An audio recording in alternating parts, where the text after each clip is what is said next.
Hola a todos, bienvenidos a un nuevo episodio de La Voz de Todos, un lugar en donde las experiencias de vida nos ayudan de inspiración para construir un nuevo país. El día de hoy nos acompaña un hombre que es un héroe en la lucha precisamente contra la desnutrición, el hambre en Colombia, Juan Carlos Buitrago, el director de Abaco, la Asociación del Banco de Alimentos de Colombia. Juan Carlos, un gusto estar contigo el día de hoy. Doctor Felipe, a usted gracias por la invitación. No, Juan Carlos, por donde caminamos por el país, seguimos encontrando hambre, seguimos encontrando pobreza. Infortunadamente, eso es muy triste para un país como Colombia, de gente berraca, trabajadora, feliz, y que encontramos de una u otra manera que esa desigualdad que hemos podido ver, pues empieza a cercenar, a acabar el alma de nuestros niños, de nuestros jóvenes y sobre todo también de adultos que no acceden a tener la capacidad de las 3 comidas al día en Colombia. Tú que eres especialista en estos temas de hambre, de alimentación, ¿cómo crees que debemos nosotros, pues, enfrentar una situación de estas circunstancias en este país? Bueno, doctor Felipe, voy a darle primero unas cifras y luego miramos. Pero antes, Juan Carlos, cuéntanos, ¿quién es Juan Carlos Buitrago? Bueno, muy bien. Entonces, Juan Carlos Buitrago es un médico que desde muy joven tuvo la fortuna de direccionar un hospital en Medellín. Y desde muy joven en ese hospital me inventé un programa para que los médicos salieran del hospital a atender los niños en los jardines infantiles. Y en ese momento tuve la oportunidad de dirigir un proyecto en Medellín. Hoy es la política pública más importante que tiene Medellín, que se llama Buen Comienzo, de dirigir el programa de atención integral a la primera infancia en Medellín. Luego me invitaron a hacer eso mismo en el departamento de Antioquia y estuve en la gobernación de Antioquia trabajando 4 años e implementando una política de atención a la primera infancia en la gobernación de Antioquia. Luego me invitaron al gobierno nacional y tuve la fortuna de dirigir la estrategia de Cero a Siempre, un par de años, la política de atención a los niños más pequeños de este país. Y luego, pues, terminé en los bancos de alimentos de Colombia. Llevo 7 años en los bancos de alimentos de Colombia. Hoy hay 26 bancos de alimentos en el país. Entregamos alimentos a 1.4 millones de personas. Y feliz de seguir en esta lucha por la nutrición de los niños y por la nutrición de las personas en Colombia. Tú eres médico especializado en algún tema, pero además de eso, esa profesión de la cual también hace parte mi padre, ¿cómo hace que ese amor por el servicio pues haga que tú quieras seguir trabajando en esta lucha? ¿Por qué siendo médico te concentras en el hambre? Yo hice mi especialización en temas administrativos y mi maestría en temas más administrativos. Tuve la fortuna de empezar pues me ofrecieron dirigir ese proyecto en Medellín y me enamoré de la primera infancia. Me enamoré de la primera infancia y entendí que el servicio social que yo hacía como médico, pues que podía tener un mayor impacto si me dedicaba a movilizar los temas de la primera infancia. Entendí que si potenciamos las capacidades de los niños y hacemos que los niños de este país desarrollen el pleno de sus capacidades cognitivas, sociales, emocionales, pues vamos a tener un futuro y hay datos y hay estudios que demuestran que es la mejor inversión que se puede hacer socialmente. Entonces me dediqué a este tema y digamos que decidí entregarle mi vida entera pues al desarrollo de la primera infancia y especialmente a la nutrición de los niños. Pues te agradecemos por eso. Viendo el panorama que hoy tenemos en el país, Juan Carlos, ¿qué solución encuentras tú en materia de hambre? ¿Cómo podemos nosotros erradicar el hambre en Colombia? Bueno, doctor Felipe, voy a hablar rápido de las causas del hambre para luego pensar en las soluciones. En Colombia, o más bien en el mundo, desde el 2015 se está incrementando el hambre. Esta es una cifra que aumenta en el mundo. En el 2015 llegamos a tener cerca de 514 millones de personas con hambre en el mundo. Y hoy podemos decir que tenemos cerca de 730 millones de personas con hambre en el mundo. Entonces viene incrementándose el hambre desde el 2015 por muchos factores: violencia, desplazamiento, COVID, por supuesto, guerra Ucrania-Rusia. Bueno, muchos factores en el mundo aumentan el hambre. En Colombia, ¿por qué hay hambre? Primero, la principal causa del hambre es la pobreza. ¿Sí? 16.7 millones de personas en Colombia viven por debajo de la línea de pobreza, con ingresos mensuales promedio por persona de cerca de 435.000 pesos, y esto no alcanza ni siquiera para una canasta básica de alimentos. Dos, en Colombia el hambre se incrementa también por el desplazamiento. Colombia es el tercer país del mundo con más personas desplazadas por la violencia. Acaba de salir un informe que mide el desplazamiento en el mundo y estamos de terceros por violencia. También desplazamiento por desastres naturales. Esto hace que se aumente el hambre, el desplazamiento por desastres. La migración. Colombia es el país del mundo, pues, o de América Latina, que más migrantes venezolanos ellos entienden como refugiados, y esto genera un desbalance también de los sistemas alimentarios. El IPC, la inflación de los alimentos, se incrementó grande en 2022, principios de 2023, y esto hace que las personas más vulnerables no tengan acceso a alimentos. Desigualdad. Cuando uno mira coeficiente Gini de todos los países del mundo, pues Colombia está dentro de los 10 países más desiguales del mundo. La Guajira es el departamento más desigual de Colombia y es tan desigual como los países más pobres del África. Entonces hay un montón de factores, ¿sí?, que hacen pues que en Colombia tengamos hambre. Y entonces las soluciones al hambre tienen que ser variadas. No puede haber una solución al hambre. Por supuesto, tenemos que trabajar en las pérdidas y desperdicios de alimentos. En Colombia estamos botando la tercera parte de los alimentos que se producen, pero hay que generar empleo, pero hay que trabajar en los precios de los alimentos. Hay que entender en Colombia, por ejemplo, en Colombia, doctor Felipe, no tenemos sistemas alimentarios inteligentes que entiendan la oferta y la demanda.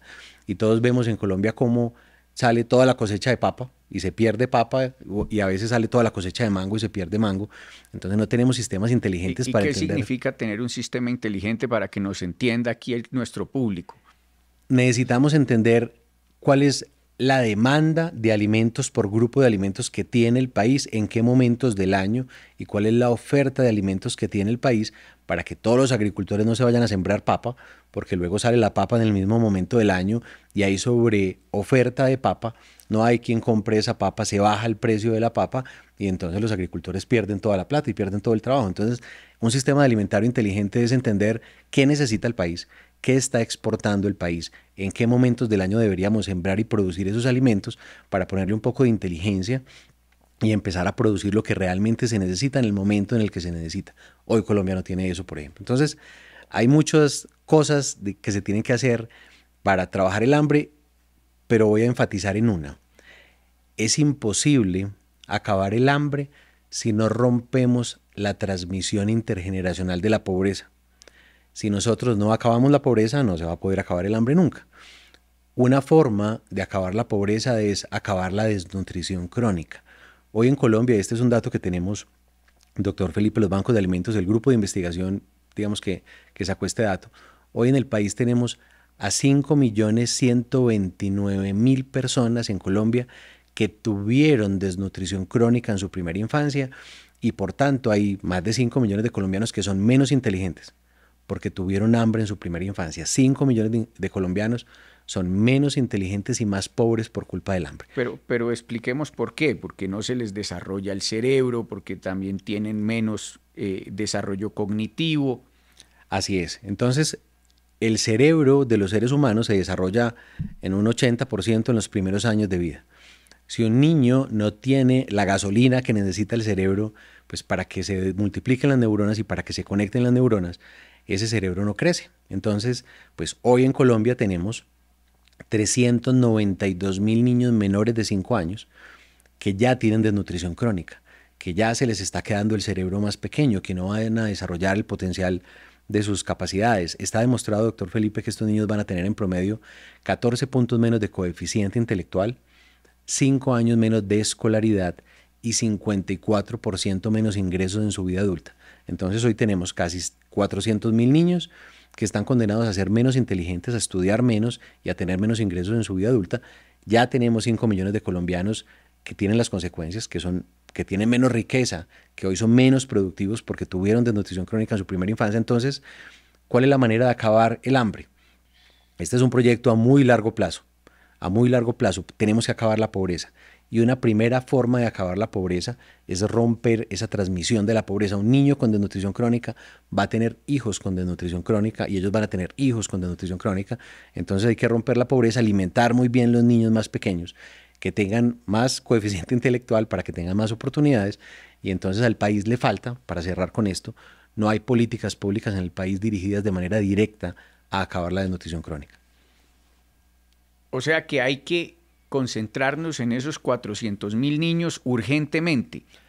El país Y, ha evolucionado, doctor Felipe, en la política de seguridad alimentaria, ha evolucionado en la política de desnutrición aguda, en las muertes por desnutrición. Cada vez se mueren menos niños por desnutrición. Es una tragedia, no debería morirse ni uno. Pero hoy no hay políticas de desnutrición crónica. Entonces, definitivamente nos tenemos que concentrar en hacer que los niños de Colombia sean más inteligentes, en que se alimenten mejor, que sean más inteligentes, y esa va a ser una buena solución a largo plazo del hambre. ¿cuánto nos costaría hacer una estrategia integral?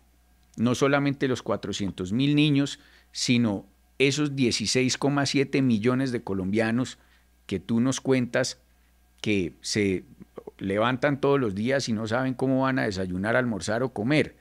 ¿Cómo podemos hacer nosotros la estructuración de un programa real en ese sentido? O sea, hay que repartir comida, es lo que tú nos quieres decir. Hay que llevar los mercados a las casas, pero además de eso hay que tener buenos comedores comunitarios fortalecidos y que tengamos nosotros la capacidad de hacerle seguimiento nutricional a estos más de 400.000 niños que hay en Colombia que tienen pues desnutrición crónica. Pero yo pensaría que pues si no le llega al niño, pues no le llega al papá tampoco, y pues tenemos lo que tú decías, un problema completamente familiar generacional. Bueno, les voy a dar cifras de cuánto tendría que invertir el mundo y luego nos venimos para Colombia. Uh -huh. El Banco Mundial hizo un estudio para entender qué tendría que pasar para cumplir las metas propuestas por los Objetivos de Desarrollo Sostenible, específicamente las metas de malnutrición en los niños. Respuesta: el mundo tendría que invertir 70 billones de dólares durante 10 años. Son 7 billones de dólares al año por 10 años en 5 o 6 cosas importantes, enfocándose solo haciendo 5 o 6 cosas importantes para cumplir las metas que tienen hoy los ODS en temas de malnutrición infantil. ¿Qué son los ODS para que la gente los Objetivos de Desarrollo Sostenible? Hay una meta específica de hambre cero y en los Objetivos de Desarrollo Sostenible hay unas metas específicas de disminuir la desnutrición aguda y crónica. ¿Qué tiene que hacer el mundo? Voy a decir como los temas grandes. Esos 70 billones de dólares tendrían que invertirse en mejorar la nutrición de las mujeres en edad reproductiva, en mejorar la nutrición de las mujeres gestantes, en promover la lactancia materna, en entregar micronutrientes a los niños más pequeños y a las mujeres gestantes y en fortificar alimentos. Si el mundo invirtiera 70 billones de dólares en esas 5 cosas y se concentran en algunos países que son los que mueven el indicador, pues se podrían cumplir algunas metas. Entonces, Colombia.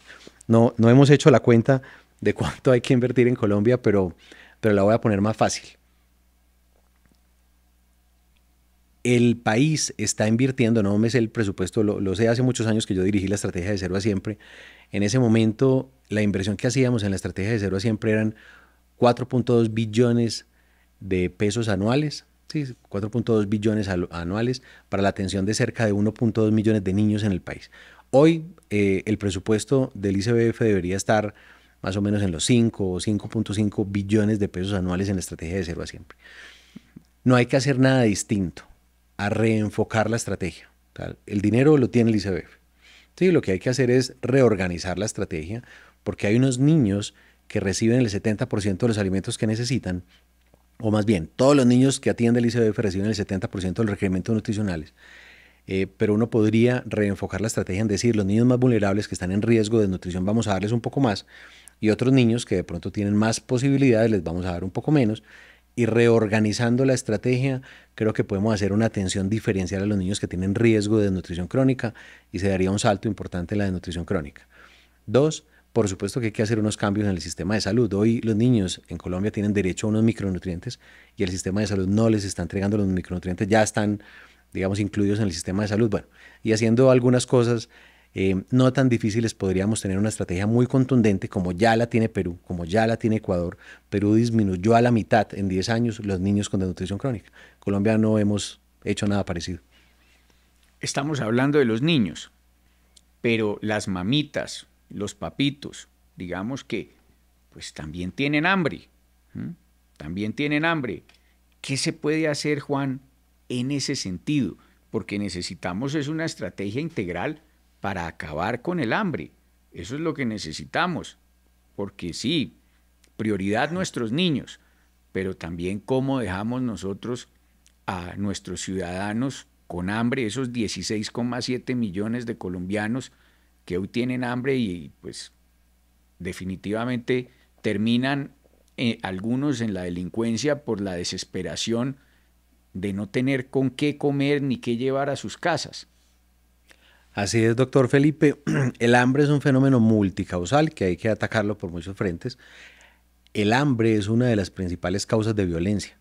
Sí, un papá con niños que no han comido en 1 o 2 días, pues hace lo que sea por darle alimentos a esos niños. Entonces, definitivamente hay que generar más empleo. Sí, definitivamente hay que disminuir, bueno, ya hablamos de los sistemas alimentarios un poco más inteligentes. Definitivamente hay que disminuir las pérdidas y desperdicios de alimentos. Y voy a hacer un doble clic acá. Con la comida que estamos botando en Colombia cada año, podríamos darle de comer a toda la Guajira las 3 comidas al día por 15 años. Con los alimentos que estamos botando en Colombia cada año, casi que podemos darle de comer a todas las personas en Colombia que viven por debajo de la línea de pobreza extrema, que son 5,7 millones de personas, y sobrarían alimentos. Entonces, tenemos que tener políticas más contundentes. Ya hay una ley en Colombia que crea la política pública de disminución de pérdidas y desperdicios de alimentos, pero no está pasando nada. O sea, después de la ley se sigue botando la misma comida que se botaba antes de la ley. Entonces tenemos que ser un poco más contundentes, disminuir el desperdicio de alimentos y lograr utilizar esos alimentos que no van a poder ser comercializados en que se puedan nutrir las personas más vulnerables de este país. Lo que acabas de decir es muy importante. Hay hasta una ley, pero no se aplica.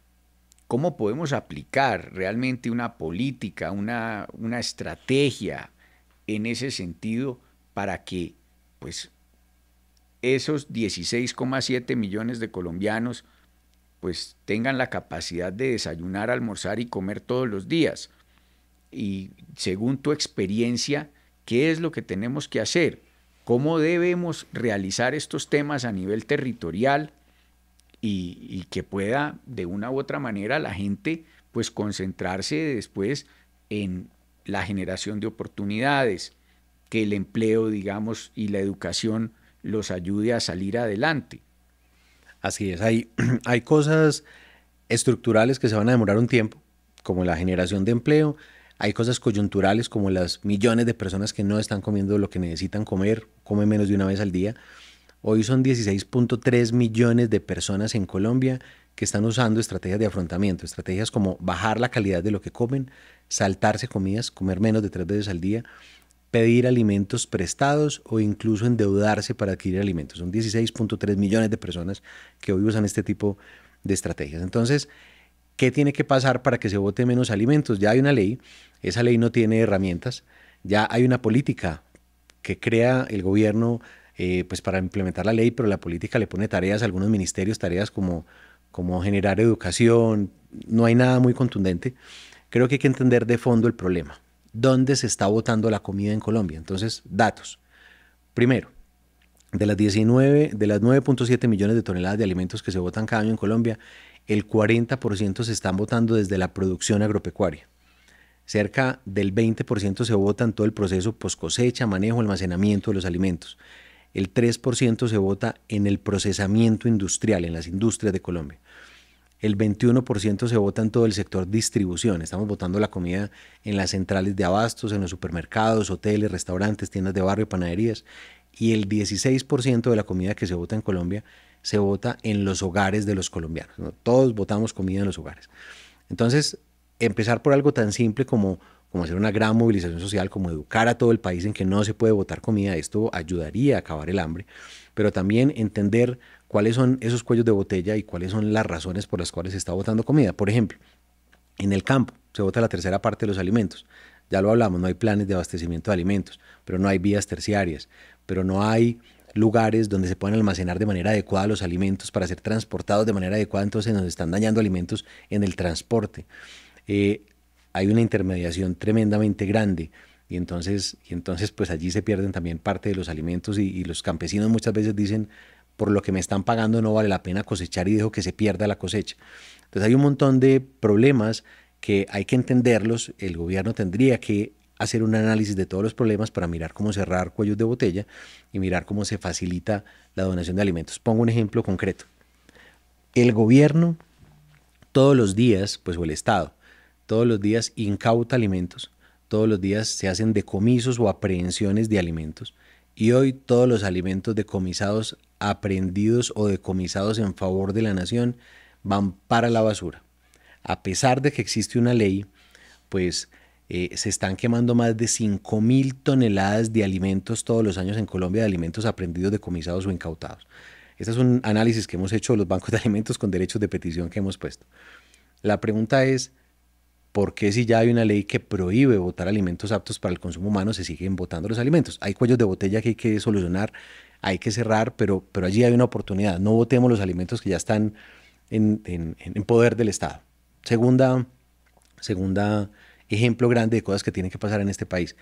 En el mundo ya hay países como Australia, como Estados Unidos, muchos países de Europa, que entendieron que la fecha de vencimiento es una norma, pero es una norma que hay que trabajarla para que no se bote tanta comida. Entonces, una galleta, vamos a poner el ejemplo de una galleta en un supermercado, se vende hasta cierta fecha, la fecha de vencimiento, pero después de esa fecha la galleta sigue siendo apta para el consumo humano. La galleta sigue siendo inocua, sigue siendo segura. Entonces hay países donde se utiliza una doble fecha de vencimiento. La fecha de consumo preferente hasta el momento en el que se vende, el alimento se puede vender hasta la fecha de consumo preferente, pero ahí quedan unas semanas de vida y esos alimentos en esos países se pueden donar. En Colombia no existe eso. En Colombia una galleta se vence y ya no se puede donar, hay que botarla, pero a la galleta le quedan varias semanas de vida útil.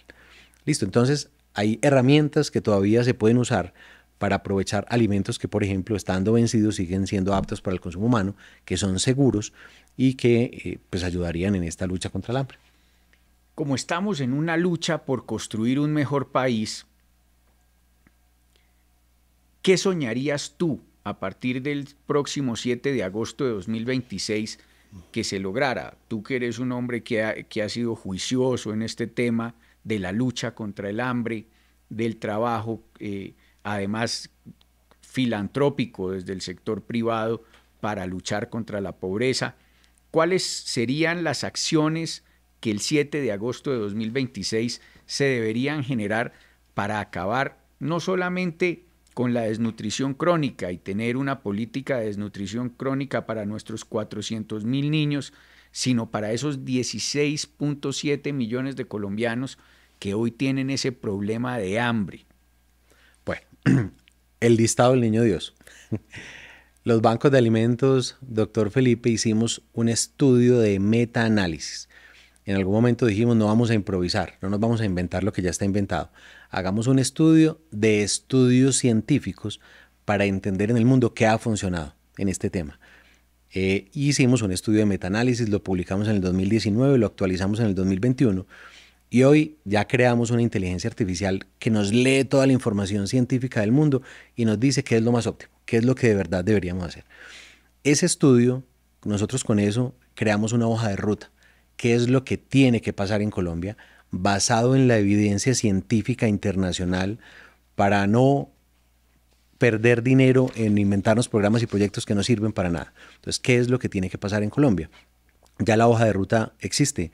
Nosotros tenemos la hoja de ruta que dice qué es lo que tiene que hacer el país basado en la evidencia científica y creamos una hoja de ruta completa entendiendo qué hay en Colombia, qué no hay en Colombia, qué debería hacer el gobierno, qué debería hacer el Congreso, qué deberían hacer los privados, qué deberían hacer los medios de comunicación, la cooperación la cooperación internacional y las ONGs. Entonces ya existe una hoja de ruta, un plan de trabajo completico diciendo que tiene que hacer cada uno de los actores de este país para poder movilizar y mejorar la seguridad alimentaria. El listado del Niño Dios es qué rico que un gobierno escuche, que podamos contarle qué ha pasado en el mundo y cuál es la evidencia científica que hay en el mundo para construir un plan de acción de una política pública de seguridad alimentaria y nutricional basado en la evidencia científica internacional que ya ha demostrado que funciona en otros países, un plan de acción, digamos, basado en evidencia científica. Entonces, ya hay caminos que han superado y que están demostrados que otros países del mundo han mejorado esta situación. Es aprender de esas experiencias e implementarlas en un plan de desarrollo. Perfecto, crear la política pública, pero ¿qué acciones contundentes se deben realizar? Porque tú mismo lo dijiste, ya existe una ley y la ley no se está cumpliendo. Entonces, ¿cuáles son los actores a los que hay que llamar? ¿Cuáles son esas cadenas, digámoslo así, de suministro, de acción, de logística? ¿Quiénes deben involucrarse en este tema? ¿Qué costos pueden tener? Ustedes me imagino que ya tienen los costos también de inversión en cada uno de los puntos. Sí, entonces, digamos que la solicitud del Niño Dios sería crear un plan de desarrollo y un programa integral. Esto no puede hacerse desde un solo ministerio, desde un solo sector. En el mundo se ha demostrado que las políticas que realmente funcionan son políticas intersectoriales. En Colombia, la Comisión Intersectorial de Seguridad Alimentaria y Nutricional no funciona, pues digamos que no hay efectos, no funciona como quisiéramos que funcione. Entonces tendría que tener un liderazgo desde la misma Presidencia de la República, un programa que quiera funcionar y que desde la misma Presidencia de la República lidere acciones intersectoriales. Voy a poner algunos ejemplos de cosas que tendrían que pasar en el país para ser un poco más concreto con este plan, digamos, intersectorial basado en la evidencia científica. Primero, un plan intersectorial basado en la evidencia científica debería copiar experiencias de otros países, como por ejemplo un sistema de seguimiento niño a niño.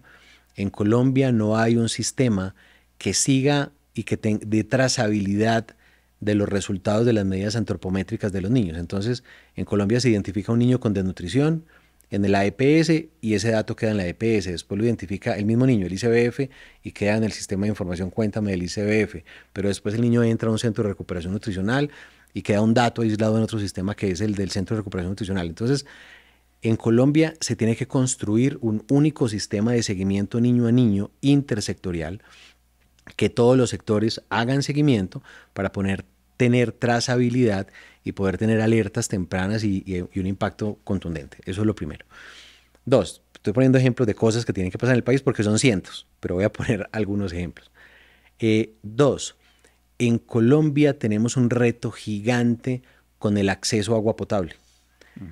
La información o el índice de riesgo de calidad de agua se mide y cada territorio lo mide en momentos distintos, de maneras distintas, y no hay en el gobierno nacional una persona encargada de gobernar todo lo que tiene que ver con agua, la disponibilidad de agua, el acceso a agua, cuáles son las fuentes hídricas, cómo se protegen las fuentes hídricas, dónde sí y dónde no hay acceso a agua potable. Bueno, entonces hay un reto grande que tiene Colombia con respecto al acceso a agua. El acceso a agua tiene todo que ver con la seguridad alimentaria del país y entonces el gobierno nacional debería entender qué han hecho otros países del mundo y debería crear una institución que de verdad haga seguimiento y que construya toda una política de seguridad alimentaria desde la perspectiva del acceso a agua potable. Ese es otro ejemplo. 3.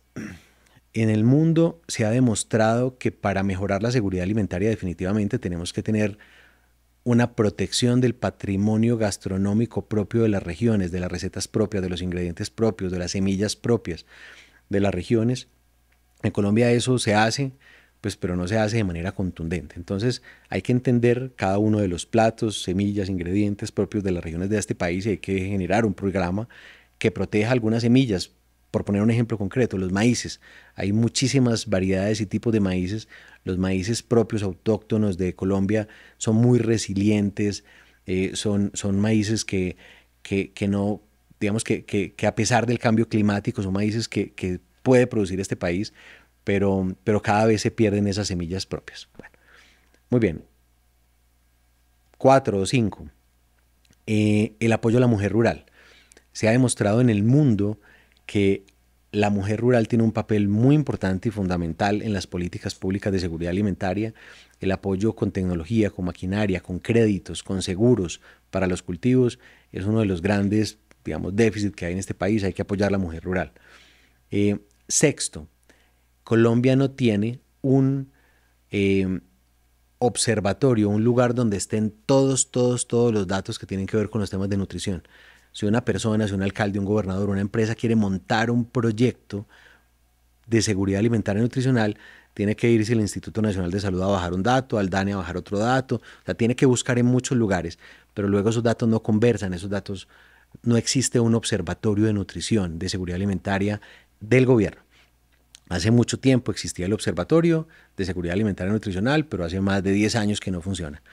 Entonces, necesitamos entender la data que tiene el país, analizar la data para que los tomadores de decisión tomen decisiones más pertinentes de acuerdo a la realidad del país. Entonces, estas, doctor Felipe, son 4 o 5 cosas de cientos que tienen que pasar en Colombia. Esas cientos de cosas ya existen y las tenemos nosotros en todo un plan de trabajo que hicimos haciendo análisis de los informes científicos internacionales. ¿Cómo la tecnología nos puede ayudar entonces a eso? Porque si ya la inteligencia artificial, la analítica avanzada, el reconocimiento facial con cámaras de vigilancia, pues pueden ayudarnos a saber a quién se le entrega la ayuda alimenticia. Yo he visto ya cómo en otros países la misma inteligencia artificial mide en el plato de comida el gramaje de la proteína, del carbohidrato, de la ensalada.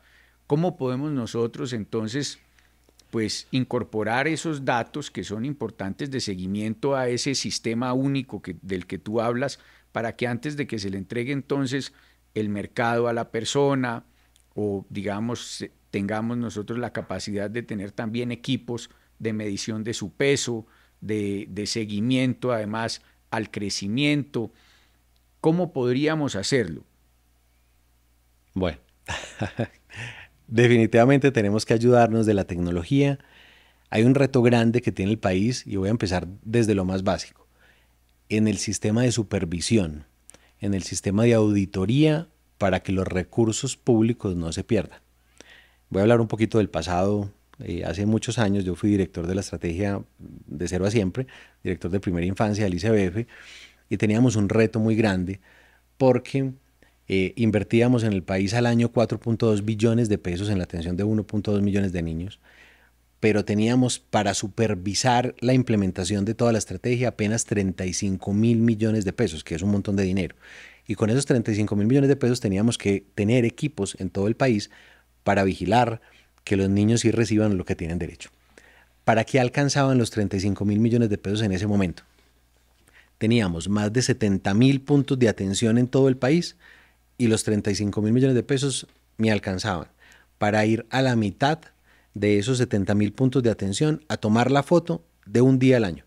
Los niños se atienden durante todo el año y apenas íbamos a tomar la foto de un día. Cuento esto porque en ese momento tuvimos que poner denuncias en la fiscalía y tuvimos que denunciar muchos procesos de corrupción que encontramos, donde, por ejemplo, en La Guajira habían un montón de operadores contratados. Allí se hacía el programa, digamos que en ese momento el programa lo que hacía era que entregaba un mercado una vez al mes a familias y hacía unos procesos educativos con esas familias. Pues había algunos operadores que llegaban en enero, ponían a las familias a firmar las planillas de todo el año, les entregaban el mercado en enero y no volvían a recibir esas familias el mercado. Les entregaban el de enero y con eso firmaban las planillas de todo el año. Entonces, pues pusimos las denuncias en la fiscalía y en ese momento se trató de controlar eso. Pero lo que quiero decir es que el sistema de supervisión, cuando uno implementa programas de estos, se necesita ya ponerle tecnología. Qué rico tener en algunos lugares del país cámaras que puedan mirar que sí están los niños, que sí están los 30, los 40 niños a los que tienen derecho todos los días y no una vez al año. Entonces, con tecnología nos podemos ayudar a supervisar para que de verdad los recursos públicos le lleguen a los que le tienen que llegar y en las cantidades, por supuesto. Por supuesto, de ahí en adelante ya hay sistemas que hacen medidas antropométricas y que miran qué niños tienen riesgo de desnutrición. Esa sería ya pues como una cosa mucho más avanzada. Pero también la tecnología nos puede ayudar a entender qué es qué es la inteligencia artificial que estamos desarrollando nosotros, a entender qué está funcionando en el mundo. A veces en el gobierno, yo que he sido funcionario público muchos años, en el gobierno caemos en el error de ponernos muy creativos y de inventarnos programas que creemos que son muy buenos, pero que de pronto no sirven para nada, ¿sí? Entonces, la pregunta es, si yo tengo 100 millones de pesos para invertir en un municipio, ¿los invierto en huertas para el autoconsumo, en comedores comunitarios o en qué los invierto? Pues ya la ciencia nos dice que los deberíamos invertir. Si usted tiene 100 millones de pesos y tiene tales problemáticas en su territorio, pues mire cuáles son los informes científicos, y hoy la inteligencia artificial nos pone esa información en la mano para saber cuál es la decisión más óptima y poder tener una tasa de retorno más alta. Hay programas que, por ejemplo, por cada peso invertido retornan 4 pesos en programas que previenen la desnutrición aguda, pero en programas que previenen la desnutrición crónica, por cada peso invertido retornan 18 pesos. En programas que promueven la lactancia materna, por cada peso invertido retornan hasta 38 pesos. Entonces, podemos ayudarnos, doctor Felipe, de muchas maneras con toda la inteligencia y la tecnología. Pues una maravilla me parece. Dentro de toda tu experiencia, ¿qué crees tú entonces que sería el mensaje final para poder nosotros decirle a la comunidad de cómo podemos realmente reducir no solamente ese deshonroso número de muchachos, de jóvenes, de niños, que son 400.000 de ellos que tienen desnutrición crónica, sino los 16.7 millones de colombianos? ¿Tú crees que la solución es invertir en ellos más que en cualquier otra cosa para acabar con la pobreza? ¿O qué creerías tú que deberíamos nosotros enfocarnos a partir del 7 de agosto de 2026? La solución es primero confiar. La solución es entender que el gobierno solo no es capaz de acabar el hambre. La solución es entender que hay que confiar en el sector privado, hay que trabajar de la mano con el sector privado, hay que trabajar de la mano con los medios de comunicación, con las ONGs que trabajamos en esto. No hay ninguna otra organización que llegue a más de 1 millón de personas. Los bancos de alimentos llegamos a más de 1 millón de personas en este país. Y si se trabaja de la mano con las capacidades de todos los sectores, primero. Segundo, si entendemos qué ha funcionado en otros países del mundo y si traemos todas esas buenas experiencias con evidencia científica y diseñamos de manera rigurosa programas y proyectos, entendiendo las limitaciones presupuestales que tiene el país, pues vamos a poder empezar a hacer unas transformaciones muy importantes. Entonces, trabajar de la mano con todos los sectores, aprender de la evidencia científica internacional, ser rigurosos, diseñar programas rigurosos, seguramente nos van a permitir generar un plan decenal de mejoramiento de la seguridad alimentaria que de verdad tenga resultados. Termino con esto. Hoy el país no tiene hoja de ruta. La política pública de seguridad alimentaria y nutricional del país estuvo vigente hasta el 2019. Hoy no hay hoja de ruta, no hay plan decenal que trabaje este tema. Entonces, ojalá en un próximo gobierno pues podamos ayudar a que Colombia tenga una hoja de ruta en la que todos nos alineemos y podamos generar transformaciones sociales. Pues Juan Carlos, yo te agradezco mucho, la verdad, que nos hayas acompañado el día de hoy. Este tema es fundamental para poder reconstruir nuestro país y necesitaremos siempre del apoyo y de la guía tuya para poder construir una mejor Colombia. Muchas gracias. A usted, doctor Felipe, y cuenten con nosotros siempre. Muchas gracias.